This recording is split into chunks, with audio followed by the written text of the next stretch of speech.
privacy. It is a word that gets bandied around a lot. It's something that many of us care about, but how much of it do we actually have? Very little, some would argue, online at least. As we become ever more reliant on our phones, smart devices and online accounts, the rate at which data is collected, commodified and sold on by big corporations is growing rapidly. I've been speaking to some of the companies who are leading a bit of a fight back against big data farmers, traders and advertisers. Sam Jones is one of them. He runs a London-based startup called Gener8. He let me in on some digital trade secrets and explained how he's trying to put the power back into consumers' hands. Right now, as a consumer, we all trust our bank, and we know that we can leave all of our money in the bank, that the bank will put our money to work for us, and at the end of each month, we get a little bit of something back in return via interest. What I believe is that in the near future, there'll be a company or potentially companies that we trust with our data, put our data to work for us, and we'll get something back at the end of the month. So ultimately, that's what we've built with our Gener8 data wallet. And the idea is really simple. A person downloads it, it's totally free. And then we say, okay, do you use Google or Facebook or any of these big tech companies? If you click on Google, we will then download all of the data that Google hold on you. And by the way, it's nuts what they have. It is every search you've ever made online whilst logged in, every website you've ever been to, every advert you've ever seen. So we show you that info and we say, you know what, if you're uncomfortable with this, if you want to remove it from Google, click here and we'll delete it. Or if you want to get something back, click here, share it with Gener8, we will anonymise it and we'll put it to work on your behalf so that you are rewarded anytime your data is used. That is the core concept of Gener8. Exactly. We build technology that empowers people to control or earn from their data. Obviously, the argument behind digital advertising is that, listen, everyone wins. We are simply getting better at targeting the right products to the people who are most likely going to want to buy them or use them, and therefore we're saving everyone else from the kind of a wall of nonsense that perhaps has nothing to do with them. We are simply delivering the appropriate products to the appropriate subgroup. And I think there's nothing wrong with that. I am agnostic with regard to is tracking good, is tracking bad, should we use data, should we not use data? But what I do believe is that people should have a clear and transparent choice. That someone, if they're uncomfortable with this, in one click by choosing privacy mode, they should be able to stop it from happening. Or if you are okay with this principle, if you don't mind being sold online, then we believe that you should have the ability to A, have more control about what information's out there, but B, have the ability to get something back yourself should you want to. And that's the premise for our whole business. Do you imagine further down the track that that's going to expand, that maybe Google and Facebook, or at least some of those ad exchanges, are going to be coming to you to pay you directly, or the consumers for data? So we believe that we are fundamentally working on a paradigm shift. We're trying to change a model to rebalance it in favor of consumers. And of course, as a business, we also need to ensure that we have the commercial partners and the commercial backing to make this financially viable. So we are playing the long game. We're building something that we believe can fundamentally have a major impact. And if we succeed, we will change people's relationship with their data and therefore, in a small way, change the world, the way that the world is spinning. So what, if you're right, if there is a paradigm shift going on, what will it look like? What will the future 10 years down the track be in terms of the relationship between our data and all of those companies? There's thousands of companies, and particularly with Google and Facebook and Amazon at the top. How will we relate to them? Very simple. Firstly, the majority of these businesses who you've never even heard of, but right now hold your data and sell it, they will cease to exist. Step one. Step two, the companies who do hold your data, you'll be aware of them. Like right now, if I stop a man in the street and I say, who has your data? They can't tell me. I work in the industry and I can't tell you. This is nuts. So I think if we look to the future, it isn't hard to imagine a scenario where actually everyone has an app on their phone, and perhaps even as part of the first time they start up their phone, the very first question is, what do you want to happen to your data? You understand what data is where. You can retract that should you want to, or you can get something back from it if you'd like to as well. And that's where I see the world going.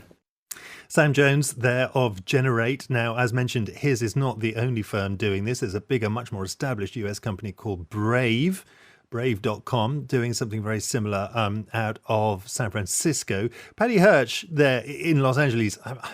Do you, well, firstly, I suppose I'll just ask, do you fret about how your data is used, traded, circulated, sliced and diced and passed on? Is that something that keeps you awake at night, or are you just one of those guys who goes, look, this is the deal? Yeah, I have an iPhone and I have a Mac computer, and those things are pretty cheap. And the reason they're pretty cheap, is because they sell our data. I mean, let's be real. You watch YouTube. I like to watch YouTube, and I watch it for free. But I don't watch it for free, really, because they've got my data. That's the deal. I mean, let's be honest about this. Let's not fool ourselves that we're getting done out of some deal here. It's like people. This is one of these other mysteries that gets me, is the 23andMe thing. It's like, hello, people, you didn't get you gave your saliva sample or whatever, and you got all of the information about your genealogy. That's your data. You just gave that away for free. You sold your data for like a little bit of information about yourself, and that data can be used in a billion ways.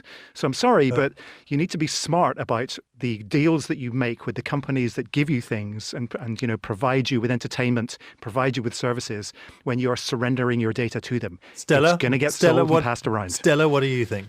I think so as well. Absolutely. It's really scary, the amount of information that these companies have on individuals. I mean, have you ever wondered, you get off the phone talking to someone, and next thing you just see ads. Ad is just so related to those things you spoke about. So it's really a problem, and companies like that is something that I see can really make inroads, because people really value their privacy and they don't want to feel like they're being sold to companies. So, I mean, the option of being able to, have your, your data bring you some sort of a little something is something that people would be very open to. But tracking the information that they have on you, like companies have on you, and what they are doing with it is so important. Okay, what's that, especially at a time like this where, your data is literally everywhere, it's scattered everywhere. Let's just, I mean, obviously there are going to be changes to some of the third-party trading rules. We know that's coming in next year. It's all very complicated. But what is happening, I mean, what is interesting, I think, is where regular people, and I'm with you definitely, Paddy, where regular people who mostly probably don't think about a lot of these things, but where they might start to get a little bit anxious when, for instance, your sexual preferences maybe start to be, which you might want to keep secret, or your medical situation, or indeed your financial situation. If you're really struggling with the costs you're paying, I mean, Sam Jones made the point to me that his local council in London, there are 21 different tracking companies who can follow him and will stick him in a specific basket, calling him a budgeter on benefits, if they discover that he's someone who's struggling to pay his local council tax. Now, that kind of targeting, aggressive targeting, perhaps of somebody who might be in a financial straits, you can see regular citizens starting to get a bit anxious around the edges, and that's not very transparent, is it? Paddy? Well, I'm not sure about that. I mean, hasn't that always been the case?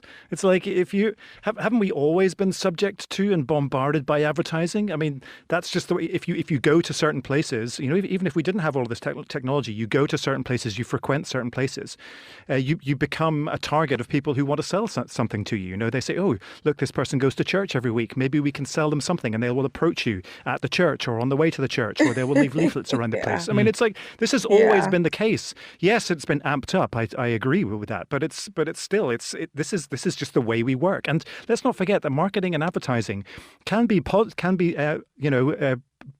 very positive forces. I mean, they inform you about what's going on around you. They inform you about what's available to you. Yes, of course, they can be corrupted, but that's always been the case. Do you think there's a possible? Sorry, go on. Yeah, but we have had incidents where these companies come and they tell us about a breach where they lose people's data. And you know what that means. Anyone can do anything with it for security reasons. It is really scary. Honestly, it's scary. Okay, listen, guys, Yeah, but we're I going to think have to stop. that's something different, right? I mean, that's theft. I mean, we're not talking about theft. We're talking about legitimate companies trying to advertise That's what I'm to you. Right? saying. That's There are incidents hacking. where they have actually lost some sort of access to it, and this data is left open to the public. Do you understand? Right, but We've had yes, no, breaches. I totally understand that, but it's like it's not their fault. I mean, it's not necessarily their fault. They didn't make the breach. A criminal made the breach. It's Yes, not like they yes. designed the system to be breached. I mean, yes, that's bad, So but those are it's the not like they concerns. indulged in criminal Yeah, activity. But Okay. yeah, absolutely, I those are mean, the the concerns. more data there is out there, the more vulnerable it is. There's no doubt about that. Absolutely.